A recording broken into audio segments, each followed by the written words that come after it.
Bonjour à tous, j'espère que vous allez bien. Cet audio est un audio qui porte sur la récitation ou la pratique des mantras ou des prières. C'est un thème qui me trottait dans la tête depuis quelques semaines, voire quelques mois, puis que j'ai tardé un petit peu à oser prendre le micro et puis m'enregistrer. Alors, je souhaitais le faire parce que tout d'abord, c'est le fruit d'une pratique que je fais maintenant depuis bientôt 1 an, chaque jour.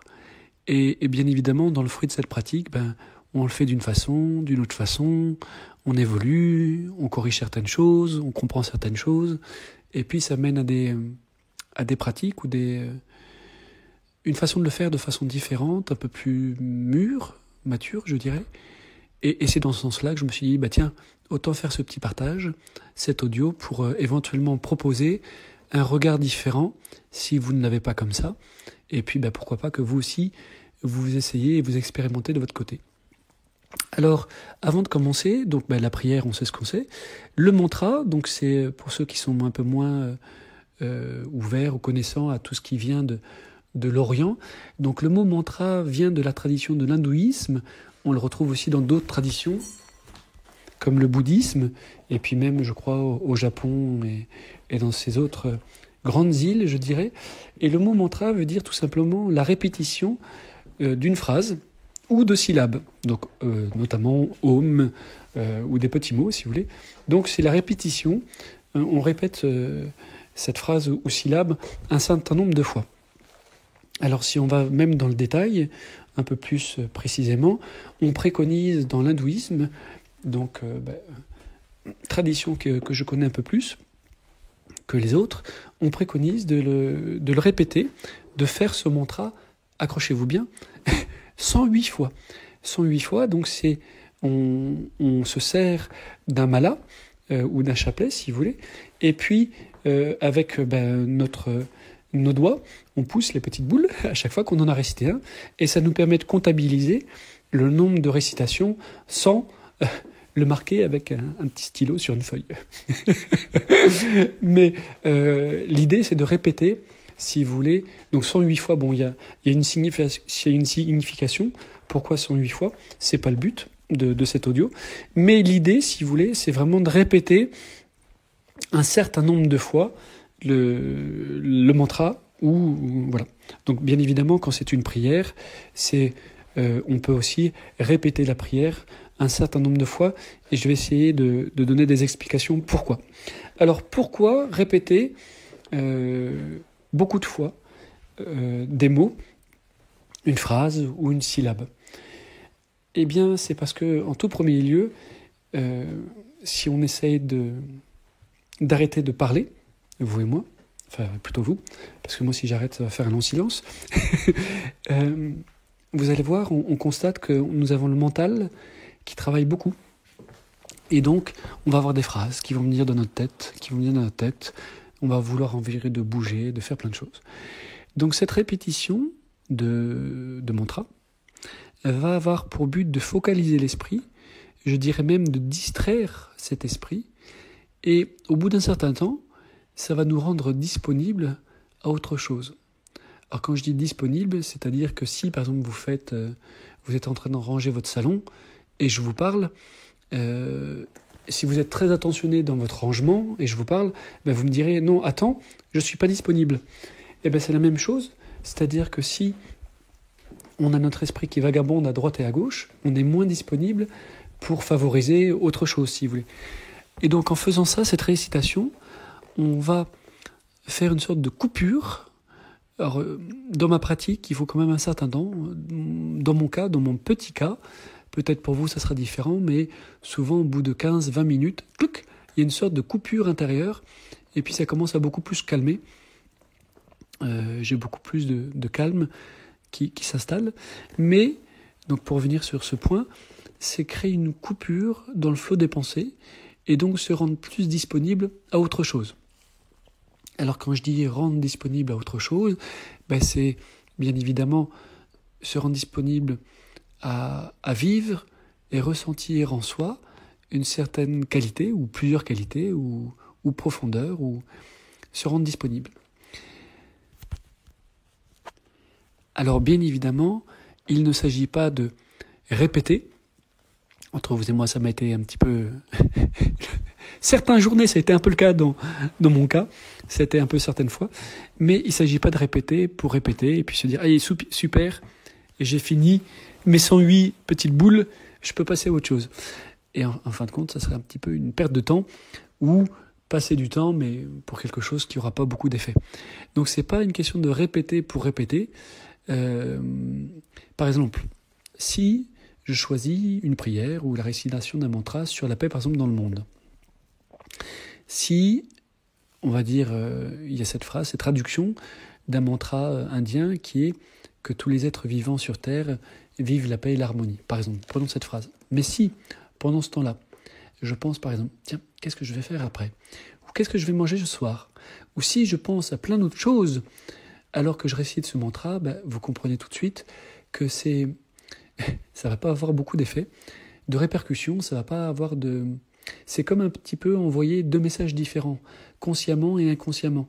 C'est-à-dire que, par exemple, si je souhaite la paix, je parle que tout le monde, que tous les êtres vivants sur Terre vivent la paix, et si à l'intérieur de moi, je suis en pleine guerre intérieure, je suis fâché, je suis excité, je suis tout ça, je vais envoyer, c'est un peu comme les deux bras. Un bras va aller dans un sens et l'autre bras va aller dans l'autre. C'est-à-dire que physiquement, concrètement, je vais parler de la paix, mais intérieurement et inconsciemment, ça va être tout autre. Ça sera une guerre intérieure. Donc à partir de là, c'est sûr qu'il ne s'agit pas de répéter pour répéter. C'est, je dirais davantage, et c'est là un des premiers points que je souhaite focaliser l'attention, associer, je dirais, une qualité, une conscience à ce que l'on dit. C'est-à-dire, comme je disais de façon plus simple, c'est penser à ce que l'on fait, à ce que l'on dit, essayer de vivre en soi la qualité. Donc, c'est-à-dire, si on reprend l'exemple de la paix, que tous les êtres vivants sur Terre soient en paix, bien évidemment, ça va être essayer de, moi, quand je vais réciter ce mantra ou cette prière, c'est le vivre en moi, vivre cette paix, être en paix, me sentir vraiment en grande paix intérieurement, calme, et puis le transpirer. C'est-à-dire que plus je vais associer la qualité que je vais vivre à l'intérieur de moi avec ce que je vais dire, plus ça va être efficace, plus ça sera concret. Et puis entre vous et moi, c'est pas qu'on va y croire, mais ça sera une réalité. Donc, quand on parle de qualité comme la paix, l'amour, c'est facile, plus ou moins. Il suffit de l'amour, de chercher cette qualité d'amour en soi, si on a des enfants, un conjoint, une conjointe, des parents ou des personnes qu'on aime fort, de penser à eux, de se calquer sur cette qualité d'amour, ça va nous donner un certain état d'être, je dirais, et cet état d'être, le vivre pleinement en soi, quand on récite pour justement le transpirer. Mais par contre, alors ça c'est facile quand on parle de certaines qualités comme la paix et l'amour et autres, mais si par exemple on fait un mantra par exemple pour une personne, par exemple prenons le cas d'une personne, c'est un peu plus délicat. Donc, soit si c'est une personne vivante ou qui a des photos, ça peut être pas mal d'avoir un support visuel et donc de regarder cette personne. Je dirais même plus, vous allez me prendre un peu fou, de l'admirer, d'essayer de voir toutes les beaux côtés qui peuvent transpirer de cette photo ou que nous inspire cette photo. Et puis si on n'a pas de photo, c'est pas grave, on peut très bien se l'imaginer ou prendre une représentation visuelle qu'on peut avoir. Et c'est le plus possible s'imaginer, avec photo ou sans photo, cette personne en face de nous, que ce soit physiquement, son visage, son corps, et puis de plus en plus la faire concrète, de plus en plus la faire vraie, présente, jusqu'à un tel point vous verrez que nous donne cette impression de présence et que cette présence va transpirer un bien-être, une qualité, et va nous irradier complètement de cette présence. Donc c'est réellement, je dirais, associer la récitation du mantra et puis de la qualité de ce que l'on veut dire derrière avec l'intention qu'on va essayer de vivre en soi. Voilà, donc ça c'est vraiment un des premiers points clés.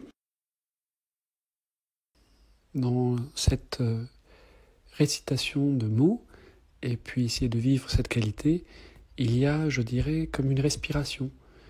Quand on prenait l'exemple d'une personne, un mantra, une prière qui est dédiée pour une personne, eh bien, on va ressentir, nous allons émettre cette qualité, cette prière auprès de cette personne, et on va voir aussi qu'il y a une sorte de respiration, d'aller-retour, c'est-à-dire que, comme je te disais tout à l'heure, on a rapidement, quand on le fait avec beaucoup de présence, d'intensité, puis à un certain temps, on a réellement l'impression que cette personne à qui on dédie cette prière ou ce mantra, eh bien, se fait présente, transmet et transpire une qualité. Et il y a réellement une sorte d'aller-retour, d'inspiration et d'expiration entre moi et cette personne ou cette qualité. Même si c'était l'amour ou sur la terre, on peut très bien ressentir une sorte de connexion entre nous et la terre, ou de connexion, si vous préférez, entre nous et cette personne à qui nous attribuons les prières ou le mantra. C'est réellement cette sensation d'union. Il y a comme des petits fils, si vous voulez, qui vont se créer de notre cœur à son cœur, même virtuel, hein, on s'en fiche, c'est pas grave, ou même le centre de la Terre, ou qu'importe l'univers ou autre, il y a une réelle connexion qui s'établit en fin de compte de cœur à cœur, qui fait un aller-retour de notre cœur au cœur de cette personne, même si elle n'est pas physiquement présente. Il y a une connexion, une respiration, un aller-retour qui s'enrichit de plus en plus, qui vient nous nourrir, et puis qui va nourrir la personne à qui on attribue la prière, et qui vient nous nourrir aussi.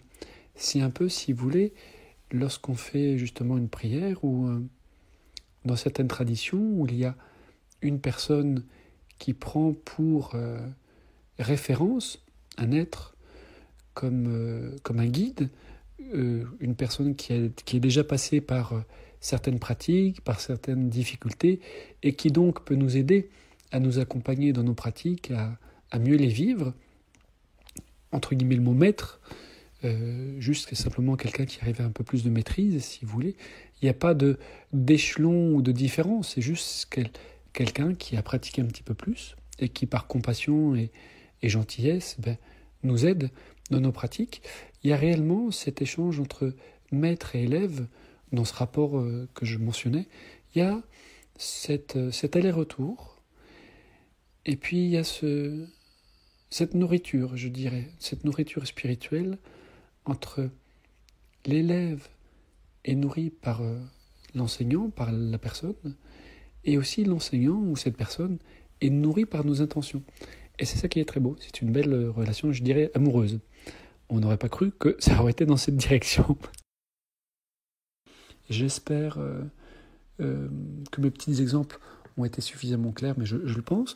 Et puis le deuxième point qui est une déduction, c'est forcément,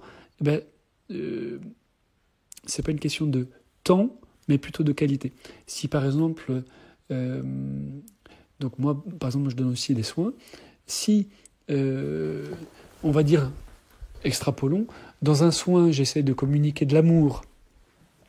Donc mais par contre, dans ce soin aimant, je dirais, enveloppant, dans le soin à une patiente, à une personne, mais si je pense à nouveau, comme tout à l'heure, tiens, qu'est-ce que je vais manger ce soir, eh bien, il y aura beaucoup moins de présence en moi, il y aura beaucoup moins c'est comme si une partie de moi, allait ailleurs, et donc je suis moins entier, je suis moins efficace dans ce que je vais faire. Donc c'est pas une question de je vais y passer une demi-heure, 2 heures, 3 heures, parce que si on fait quelque chose et on n'est pas présent, ça ne sera pas efficace. Et à l'inverse, si par contre j'essaie de bien être présent en moi, de bien être attentif à mon corps, être dans mon corps, le sentir bien, et bien plus je vais être présent et je dirais avoir un degré de concentration et d'attention beaucoup plus fort, beaucoup plus aiguisé, et ce qui me rendra encore plus présent et efficace dans ce que je dirais. Voilà. Dans tous les cas, j'espère que ces petits audios de bientôt 12 minutes aura suscité un intérêt. Comme je vous disais, pour moi, c'était quelque chose un petit peu de... Je m'étais dit non, les récitations de mantras, c'est pas trop pour moi. Ou les prières, je préfère faire la méditation ou autre. Et en fin de compte, je me rends compte qu'il n'y a pas qu'une seule corde à notre arc. On peut en avoir plusieurs et que chaque pratique sont différentes. Et puis je dirais surtout, si vous me permettez, sont complémentaires. Par la méditation, j'installe un grand calme en moi. Et puis je peux essayer aussi dépendamment de la méditation, essayer de développer certaines qualités, certaines choses. Et la prière, et la méditation, ou le mantra ou la prière, me permet consciemment et inconsciemment, de répéter une qualité, d'essayer, on va dire, prenons l'exemple de l'amour, essayer de plus en plus, essayer d'aller me ressourcer, de me connecter à cette qualité de l'amour durant la journée, et donc au final, le vivre un peu plus. Voilà. Et j'espère que ça aura été intéressant, ce petit audio. Dans tous les cas, je vous souhaite une très belle journée, et puis de belles pratiques.